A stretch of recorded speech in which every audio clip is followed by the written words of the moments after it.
Welcome to the Susan Lopresti Wellness Mind, Body, and Soul podcast. This is the go-to space for midlife and mature women who are ready to reclaim their health, boost their energy, and live long, vibrant, and purposeful lives. Each week, we dive deep into natural wellness, holistic healing, anti-aging strategies, and healthy lifestyle habits to help you feel your best physically, emotionally, and spiritually.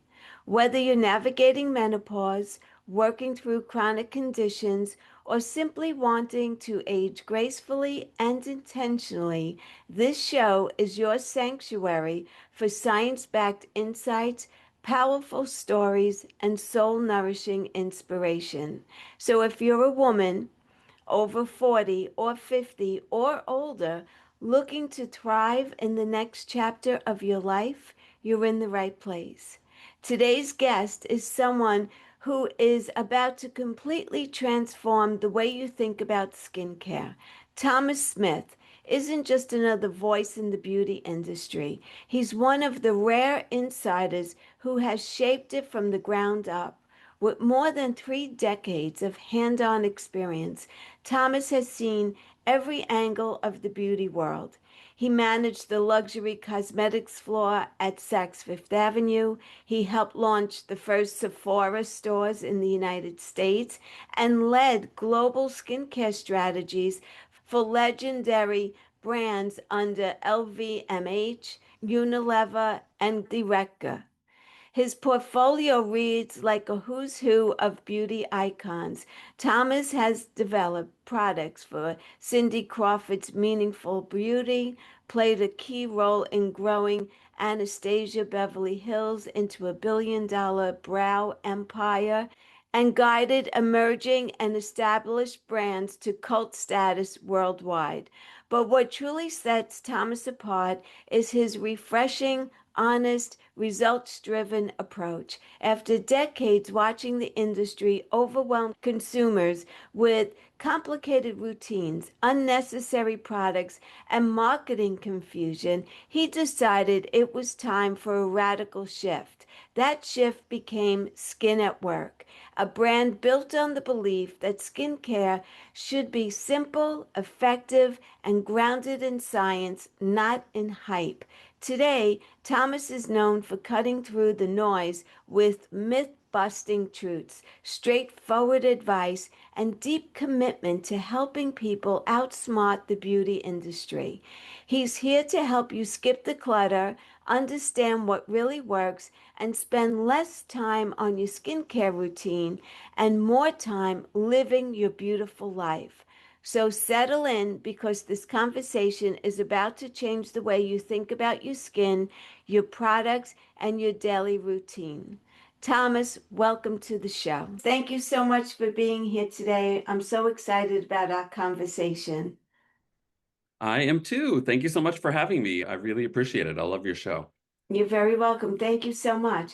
You began in the beauty industry more than 30 years ago, shaping some of the biggest names in skincare. What originally drew you into that world?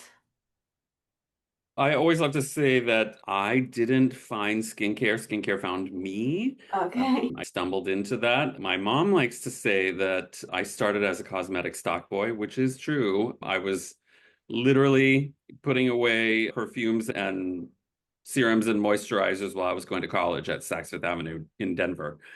When I didn't mess that up, they said, okay, do you want to go to the executive training program in New York City? Which, of course, what little country come to town kid doesn't want to do that, right? So yeah, I said yes, and I made $26,000 a year in New York City and paid for my groceries on a credit card and just really enjoyed going through that training program. And when the training program is done, you don't they place you wherever they think is where you will do the best good in the store. They rotate you around for 6 months. It was a very comprehensive thing. They don't do training programs like that anymore. And they said, okay, you're going to be in cosmetics. And that is how I got here. But I really did develop a love for it over time. And it's one of those, if you think about just Saks Fifth Avenue as an example, right? If you think about the one department in the building probably that leads to the greatest amount of self-confidence and just really impacts people's lives, I think it's really skincare. Yes. Absolutely. And it's very impressive when you walk into the ground floor and you see all of these counters and all these beautiful women and men behind the counters selling skincare and perfumes and colognes. Yes, it's beautiful. So you had a front row seat to the evolution of beauty, right? From Saks to Sephora to global brand strategy. What major shifts have you witnessed in the industry over the decades? There have been so many. One you just mentioned, which is Sephora, which really did democratize how we take in information, how we sell products, and that concept in the beginning was to have a very level playing field for all of the brands so that consumers could experience something on its own merit, not necessarily with the influence of millions and millions of dollars of advertising. So I think that was a big, huge shift for sure. And I think probably the biggest one after that is either going to be social media, which really changed the game for everyone. And then probably social media beget the fact that there's been this massive proliferation of brands over the last maybe decade, right? Where there's so much choice and so much noise that it's really almost hard to decipher through and go through the clutter to make sure that you're getting exactly what your skin needs at the right time. I think it's been a very interesting journey, in particular social media, the rise of the influencer, and all of those people who really wanted to get as much attention from the brands as possible. So they would put as many products on their face as they possibly could. And the whole point of that was to sell more stuff. But in the end, it's almost like we've come full circle now. What people are actually doing is going back to authority. They're going back to their dermatologist. They're going back to the counter because they've been inundated with so much stuff and like almost like G forces on their face, so many products that they really need to bring it back down again and figure out from an expert what is right for them. Yeah. I was recently in Sephora and I was walking around and so many brands that I never heard of before are in there and it is overwhelming. What do most consumers not realize about how products are created, marketed, and sold? I guess probably the number one little secret That is we're letting out today. is probably that I'm going to make a broad sweeping generalization, right? But typically more money goes into the packaging than goes into the goop. And in the industry, we call the juice that's inside the goop. And that is because people need curb appeal. They want to make sure that you feel aspirational about their product. But, by and large, if you have a $380 cream, like there's a very famous $380 cream out there, I guarantee you that probably three times as much is going into the packaging as the actual goop itself. And that's what we've endeavored to change here at Skin at Work, only because I know the formulas. And of course, there are countless important jobs that go into the making of a product, the marketing of a product. And so I'm not here to say that not all of those things are super important and that we don't want to lose jobs, of course. But what we do want to do is give the power back to the consumer with regard to what he or she is actually putting on their face. And so we make our packaging just pretty enough so that you're not like embarrassed to have it on your counter. But really, the point is we want to take the majority of that money that goes into pretty packaging and we want to put it into the goop so that you actually wouldn't you want to pay for the goop instead Yes. of the glass in the package or in the plastic rather? So that's our mantra and our philosophy. Yes. If you had to eliminate 80% of what's on the average bathroom shelf, what would you remove first and why? Oh, wow. So I would say probably number one would be a toner.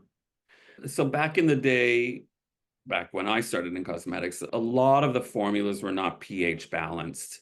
And so you needed a toner to balance your skin first. And of course, toners do have a lot of other functions. I don't want to knock every single toner out there, but by and large, the primary function of a toner is to balance your pH. And really, unless you are putting a lot of acids on your face or very aggressive products, you shouldn't necessarily need that now because almost everything is pH balance.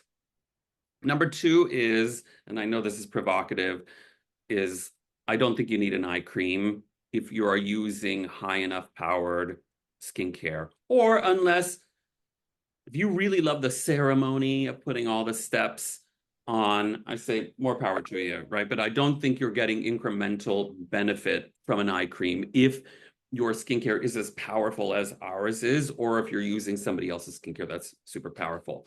And there's a couple of reasons for that. The first is most regimens tell you to put the eye cream on last. And so if you are a person who has a very complicated routine, by that time you've put on a serum, if you've done toner, serum, moisturizer, a lot of these different things, you basically built up layers of efficacy on your face. And so the last thing that you put on your skin will be likely the least efficacious thing that you put on your skin because it has to push through all of these other things. And depending on how thick they were, and depending on how many garbage fillers are in those products just to make it feel nice, not necessarily efficacious things, it's likely that the penetration level of the eye cream is very little. So I don't believe that they provide enough incremental value for you to waste your money on it. I would rather you go and look for a serum or a serum moisturizer combo that is very transparent about what they put in it from a percentage perspective so that you know that you're getting exactly what you're paying for. Yes. And $90 for an eye cream, $120 for an eye cream, whatever it is, I don't personally buy it. So for women in midlife and beyond, what are the actual essentials that they need in their routine? So I feel like that question is a setup for my brand. Perhaps. So I appreciate that. But I think you need a good all-purpose cleanser. And and our philosophy on that is that I personally have no patience or time to do a lot of weekly treatments and exfoliators. Like I always have the best intentions for a self-care Sunday, but I never get around to it because I'm just too darn busy. And then I get to Monday and I go, oh, rats, I didn't exfoliate this week. So we created a cleanser that covers that full gamut for you. That's gentle enough on the daily so that you can still get your exfoliation and all the detox that you need, but you can also use it to take off your makeup. So you need a good cleanser. That cleanser should be a treatment cleanser, in my opinion, which is what ours is. What do you mean by a treatment cleanser? So ours does multiple things, and it just depends on how long you leave it on. So what I recommend is that 6 days a week you use it like a regular cleanser. You take off your makeup, you take off the day, your SPF, etc. But once a week, you leave it on for about 5 minutes. And because the surfactants or the cleansers in it are so gentle, it's not going to dry you out to do that. But it has gentle PHA exfoliators in there, polyhydroxy acids. It has vitamin C in there, which will give you some brightening. It also has niacinamide, which will diminish the appearance of your pores as a treatment. And it has this huge amount of Canadian glacial minerals in it, which will clean the debris from your pores for the week. And then the last thing it has these two types of flowers, which are great for detoxification and get rid of dullness. So it's literally like having 6 treatments in one. And just for that one day, which is actually the time I can afford on the Sunday, is leave it on for 5 minutes, wash the rest of your bits, and then like you literally have done all of the work for all those products. Wow, I love that. So, as you sent me the products, and I've been using them and I love them. And I have to tell you honestly, Thomas, I love the fact that it's simple because when I was younger, I would go to the department store to a cosmetic counter and I would be sold a cleanser, a serum, a toner, an eye cream, a night cream, a day cream, and spend hundreds of dollars that I couldn't even afford at that time because I was in my 20s. And I feel like yours is so simple. There's the cleanser. In the daytime, you have the daytime moisturizer, and in the evening, you have the evening one. One, two, three, you're done. And I love it on my skin. I love Great. That's great. I'm so happy to hear that. It's the textures are concentrated, so that's something that people do have to get used to, I think, because they're sometimes like you're into Korean brands, like it's not going to have that watery break to it. Why? Because it's packed with so many things. It's like when you think about making a cake, right? If there's so many goodies in it or soup or whatever, it gets denser and denser. And that's our textures are definitely on the rich side. But what I do tell customers is you can also make the texture a little bit like a chameleon. You can add a few drops of water to it, which by the way will make the product go further and save you even more money. But you can, because they start out thick, you can modify the texture to go a little bit thinner if you so desire. And oftentimes our customers will say in the summer, oh, you know what? I dilute it in the summer because I just want a little bit of a lighter texture on it. But what you're saying is exactly what we're about, and it really is mostly because I'm the laziest. It's shocking for as many. I've been fortunate to develop or design some of the most famous formulas out there, and it's shocking how few of them I actually use because I'm lazy and or busy, lazy slash busy. So that's the reason why I designed this was for you and for me and for people who just want simplicity in their life. And they also want to know that we have tested all of these different things together to be gentle on your skin. For instance, like you mentioned Sephora, you go into Sephora and if you don't know what you're doing, you buy a bunch of things. And what are you going to do? You're going to play skin scientist on your face for the next whatever 30 days, right? And you're going to have, again, I'm not knocking Sephora, but let's say you chose 5 products out there. And so you're going to try all 5 of them. Now you're not, and your skin blows up. You're not going to know which of the 5 blew your Right. skin up. Now you're going to have to do process of elimination to figure out what it is. And this can take years for you to get to the right combination of things that will work for you. And I'm not saying skin at work will work for 100% of the people out there, but for normal, dry, combination skins, it will work. And you don't have to do any of that because we've done it all for you. We've tested it clinically to make sure it doesn't blow people's faces up. Really, like it's relatively foolproof, I should say. Yeah. I wanted to go back because you said that there's thicker in consistency. What I've been doing is I leave my skin damp and put the cream on, and I feel like it gets absorbed with the moisture on my skin. Seems to work for me. Love it. Yeah, that's one way that's exactly the way I do it too. Like I pat dry a little bit. I don't Yes. go all dry and then I'm like, then I work Right. it in. Yeah. So Yeah. what should women pay attention to when reading a skincare label? And what can they ignore?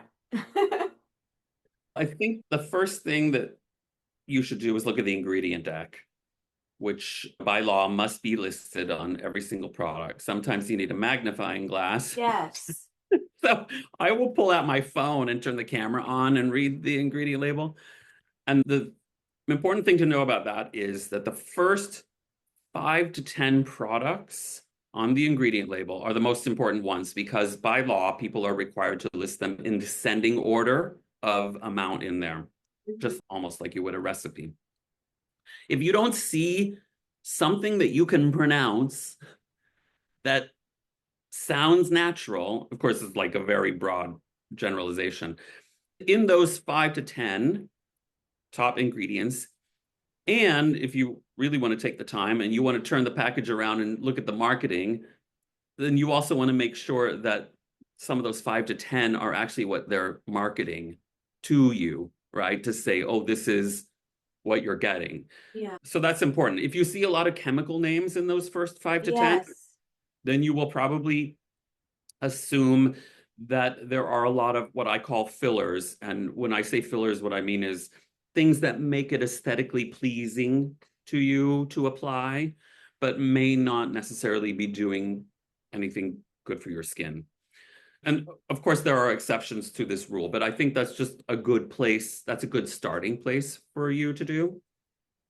I also think that if somebody is telling you that their product firms or tightens with this ingredient, it's important for you to know how much of that ingredient is really in there.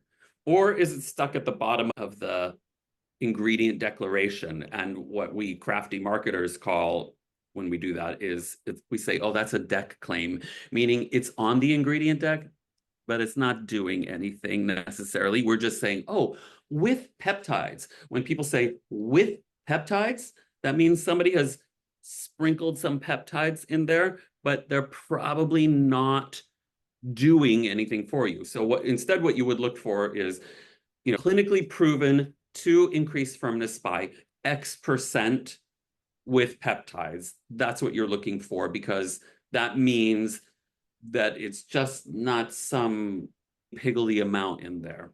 So what makes Skin at Work different from the typical crowded beauty brands? I'd say the first thing we mentioned, which is just simplicity, right? Yes.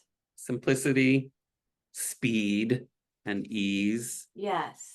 I want you to get out of your bathroom and into your life as Yes. possible. That's what I want for me too. Just the lack of confusion, I think, is huge for us. Yes. I I love that. I always tell people, people say, "What's your party trick?" And I would say my party trick is that when everybody finds out I work in skincare, like it's the only thing anybody wants to talk about. So I always like design a regimen for them. But I did that for so many years, and then they would always text me and call me like 2 weeks later and say, "Oh, I saw this. Can I put that into here?" Or "I forgot what you told me about this," and blah blah blah. And after a while, I was like, there's got to be a better way. So that's why the simplicity, lack of confusion, and really, I would say the other pillar is to be efficacious, as efficacious as possible. And for many years, when I was working for a lot of bigger corporations, I would try to do these really big hypertasking SKUs. And when we get to the final review, always the CFO would be like, "Who approved that cost? That's way too expensive. We just can't do that."